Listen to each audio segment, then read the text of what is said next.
नमस्कार, आप देख रहे हैं दूरदर्शन समाचार। मैं हूं शीतला शुक्ला। अब समाचार विस्तार से। प्रधानमंत्री नरेंद्र मोदी आज नई दिल्ली में उच्चतम न्यायालय परिसर में आयोजित संविधान दिवस समारोह में शामिल हुए। उन्होंने कहा कि संविधान की प्रस्तावना में लिखा गया हम लोग एक प्रतिबद्धता, संकल्प और विश्वास है जिसने भारत को लोकतंत्र की जननी बनाया है। प्रधानमंत्री ने भारतीय संविधान को खुले, भविष्यवादी और प्रगतिशील विचारों के लिए जाना जाने वाला बताते हुए कहा कि इसकी भावना युवा केंद्रित है। टीम इंडिया के रूप में विश्व में भारत की प्रतिष्ठा को बढ़ाएं, भारत का योगदान विश्व के सामने लेकर जाएं, ये भी हम सभी का सामूहिक दायित्व है। भारत की मदर ऑफ डेमोक्रेसी के तौर पर जो पहचान है, हमें उसे और सशक्त करना है।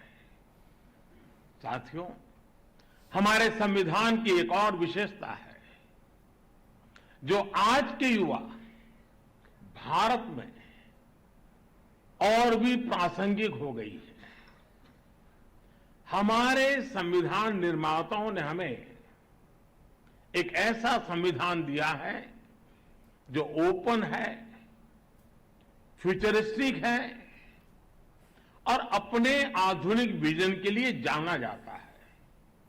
इसलिए स्वाभाविक तौर पर हमारे संविधान की स्पिरिट यूथ सेंट्रिक है। श्री मोदी ने युवाओं से संविधान को बेहतर ढंग से समझने के लिए चर्चाओं में अधिक से अधिक भाग लेने का आग्रह किया। उन्होंने कहा कि न्यायपालिका सबके लिए न्याय को सुगम बनाने की दिशा में ई पहल सहित कई कदम उठा रही है। कार्यक्रम के दौरान प्रधानमंत्री ने ई कोर्ट परियोजना के अंतर्गत की गई विभिन्न पहलों की भी शुरुआत की। छत्तीसगढ़ में संविधान दिवस पर विभिन्न कार्यक्रमों का आयोजन हो रहा है। राज्यपाल अनुसुईया उइके ने संविधान दिवस की बधाई देते हुए कहा कि इस अवसर पर हम समस्त संविधान निर्माताओं के प्रति कृतज्ञ होकर संविधान के पालन का संकल्प लें। मुख्यमंत्री भूपेश बघेल ने अपने शुभकामना संदेश में कहा कि बाबा साहब डॉक्टर भीमराव अंबेडकर के नेतृत्व में संविधान निर्माताओं ने सभी वर्गों की भावनाओं और जन अपेक्षाओं को संविधान में समाहित कर सशक्त राष्ट्र निर्माण के सपने को बखूबी पूरा किया है। हमें गर्व है कि भारतीय संविधान के निर्माण में छत्तीसगढ़ की अनेक विभूतियों ने भी महत्वपूर्ण भूमिका निभाई। राजधानी रायपुर के अंबेडकर चौक पर भारतीय बौद्ध महासभा ने एक सभा का आयोजन कर संवैधानिक मूल्यों पर चर्चा की। इस अवसर पर SC/ST वेलफेयर एसोसिएशन के अध्यक्ष BS जागृत ने कहा कि हमारे संविधान की वजह से ही भारत में सभी धर्म समाज के लोग शांति से रह पा रहे हैं। जहां शांति के साथ में अनेक धर्म, जाति, वर्ग के लोग बड़ी स्वतंत्रता के साथ, समता, न्याय, बंधुता के साथ अपना जीवन यापन कर रहे हैं, उसकी वजह क्या है?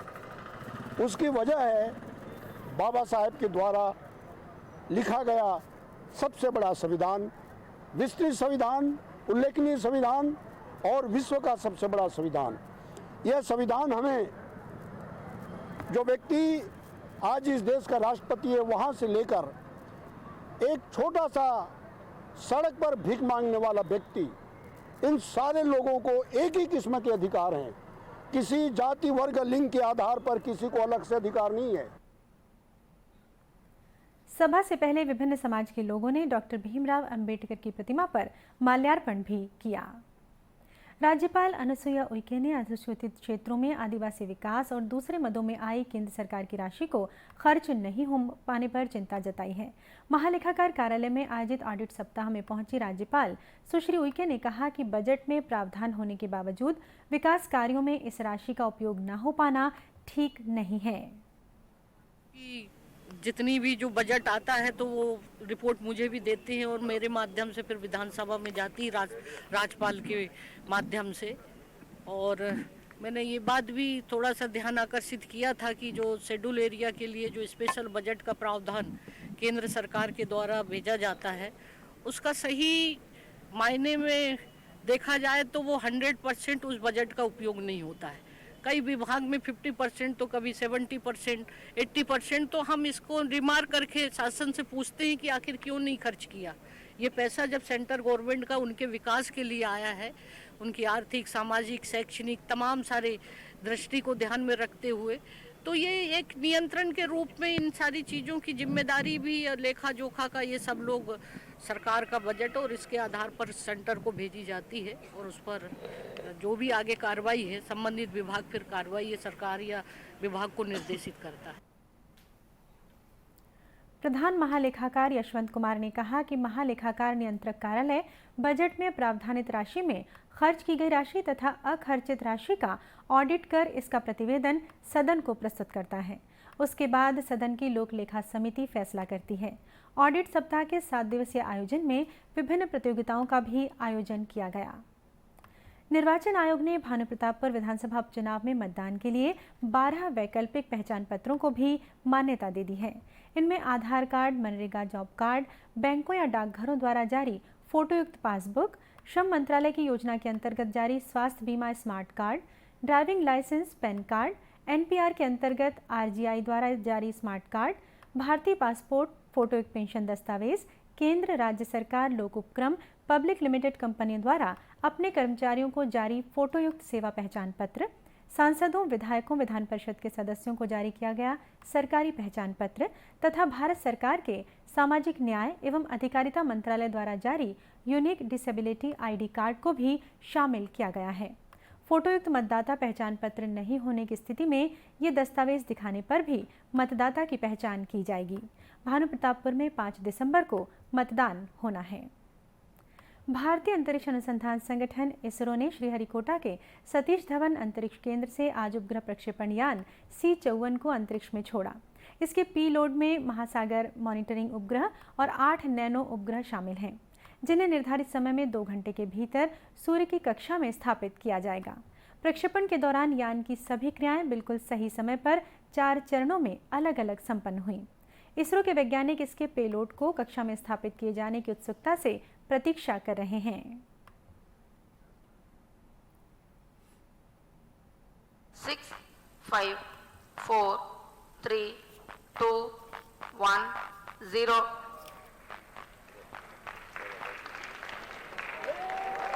Liftoff normal.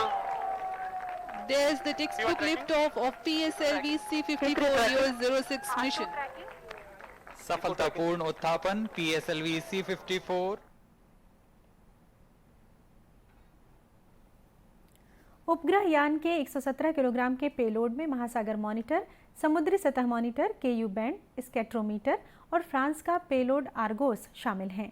आर्गोस की मदद से मौसम की जानकारी देने वाले भारत फ्रांस उपग्रहों की संख्या और कार्यक्षमता बढ़ जाएगी, जो पेरिस समझौते के अंतर्गत पहले से ही अंतरिक्ष की कक्षा में हैं। बीजापुर जिले में पोमरा के जंगलों में सुरक्षा बलों के साथ मुठभेड़ में 3 माओवादी मारे गए हैं। इनमें एक महिला माओवादी भी शामिल है।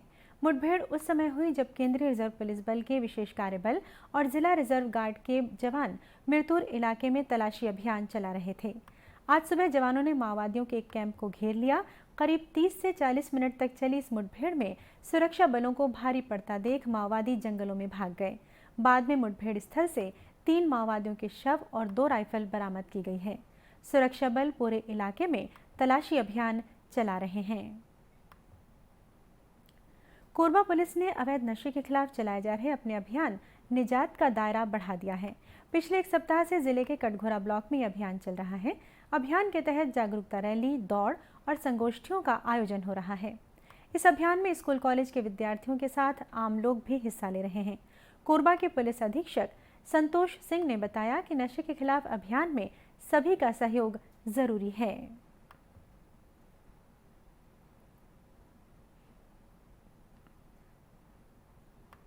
जन जागरूकता का व्यापक कार्यक्रम चलाया जा रहा है, चाहे नुक्कड़ नाटक हो, रैली हो, पब्लिक मीटिंग्स हो, चाहे धार्मिक आयोजन है या ऐसे कहीं भी जो भीड़ है उन भीड़ वाली जगहों को पुलिस अधिकारी वहां जाके अवैध नशे के खिलाफ लोगों को जागरूक कर रहे हैं।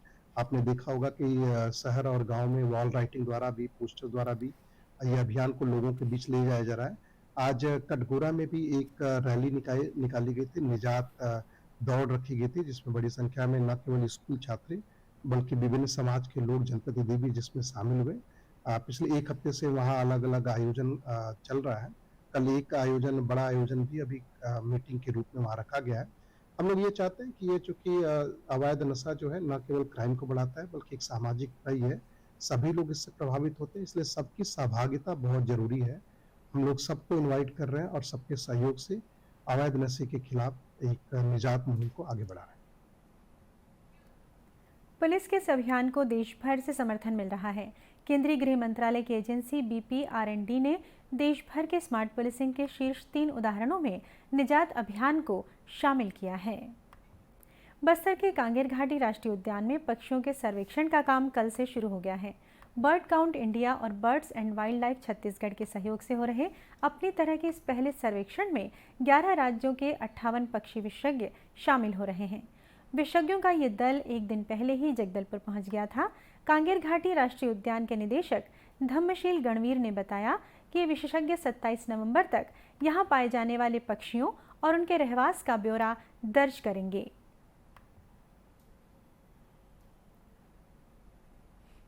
कांगेर घाटी राष्ट्रीय उद्यान अंतर्गत ये पहली बार हम लोग जो है यहाँ पे पक्षी सर्वेक्षण का कार्यक्रम यहाँ पे कर रहे हैं और ये 3 दिन का कार्यक्रम है, 25, 26 और 27 तारीख। तो इस आयोजन के लिए हमने अलग अलग राज्यों से जो है, जो एक्सपर्ट है, बर्ड्स के जो एक्सपर्ट है, पक्षियों के विशेषज्ञ हैं, उनको हमने आमंत्रित किया था और लगभग 58 जो है विशेषज्ञ यहाँ पे आए हैं और उनके साथ साथ में हमारे यहाँ पे कुछ वॉलंटियर्स हैं जो गिद्धवा परसदा पक्षी जो है पक्षी वेटलैंड है, वहाँ से भी जो वॉलंटियर्स आए हैं। तो हमारा जो मुख्य उद्देश्य ये है इसके बारे में कि ये जो पक्षी सर्वेक्षण का कार्यक्रम जो चलेगा उससे हमारे यहाँ पे कांगेर घाटी राष्ट्रीय उद्यान में जो विभिन्न प्रकार की जो जैव विविधता है उसको जो है डॉक्यूमेंटेशन का ये काम चलेगा और इसके लिए हमने जो है बर्ड काउंट इंडिया इनके साथ में कोलैबोरेशन हमने किया है इस संस्था के साथ में। बर्ड काउंट इंडिया से जुड़े हकीमुद्दीन सैफी ने बताया कि कांगेर घाटी राष्ट्रीय उद्यान उन विशेष रहवासों में से है जहां पश्चिमी घाट और पूर्वी घाट दोनों तरफ पाए जाने वाले पक्षी मिल जाते हैं। समझना होगा कि बहुत से ऐसे पक्षी हैं जो इंडिया में सिर्फ वेस्टर्न घाट्स में मिलते हैं। कोंकण रीजन हो गई, आपका पुणे के पास के एरिया हो गए, केरला का एरिया हो गया, शोला हिल्स हो गए, उस एरिया के जो पक्षी हैं वो यहाँ तक दिखाई देते हैं। वो और कहीं सेंट्रल इंडिया में नहीं मिलते। कुछ ईस्टर्न घाट्स के पक्षी यहाँ पर दिखाई देते हैं। तो ये जो संगम है इस तरह से, ये बड़ा ही इम्पॉर्टेंट पर्यावास है अपने आप में, बहुत क्रिटिकल हैबिटेट है अगर हम जिसे कहें तो, जहाँ पर इतने सारे इस तरह के पक्षी एक जगह दिखाई दे जाते। अधिकारियों का कहना है कि पक्षी विशेषज्ञों के इस सर्वे का ये फायदा होगा कि उद्यान में रहने और प्रवासी पक्षियों के बारे में अधिक जानकारी मिल सकेगी। और अब कुछ खबरें जिलों से।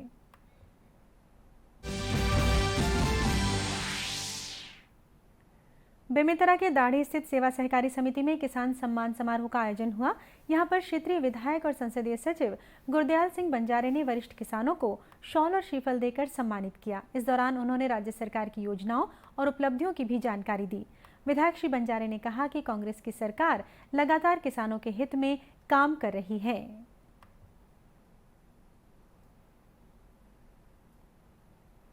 जांजगीर चांपा जिले में साइकिल यात्रा में पहुंचे ब्रजराज रजक युवाओं और बच्चों में नशे के खिलाफ जागरूकता अभियान चला रहे हैं। मूल रूप से बिलासपुर जिले के बिरकोनी गांव निवासी श्री रजक 12 जिलों को पार कर यहां पहुंचे हैं। उनकी यात्रा को 27 दिन पूरे हो चुके हैं। श्री रजक ने बताया कि समाज में बढ़ रही नशाखोरी को देखते हुए साइकिल से नशा मुक्ति जागरूकता यात्रा निकाली है। अपनी यात्रा के दौरान वे स्कूलों कॉलेजों में जाते हैं और युवाओं से मिलकर नशे के दुष्परिणामों की जानकारी देते हैं। रायगढ़ में जिला स्तरीय छत्तीसगढ़िया ओलंपिक का समापन हो गया। 23 से 25 नवंबर तक चली इस प्रतियोगिता में 14 ग्रामीण खेलों के मुकाबले हुए। आखिरी दिन रस्साकशी, पिट्ठूल, सकली, गिल्ली डंडा, बाटी, लंगड़ी दौड़, कबड्डी, खो खो, भौरा, बिल्लस, फुगड़ी, गेड़ी दौड़, लंबी कूद और 100 मीटर दौड़ के मुकाबले हुए। समापन समारोह में रायगढ़ विधायक प्रकाश नायक ने विजेता खिलाड़ियों को पुरस्कार प्रदान किया। इस प्रतियोगिता में 300 से अधिक खिलाड़ियों ने भाग लिया था। इसी के साथ ये समाचार बुलेटिन समाप्त हुआ। नमस्कार।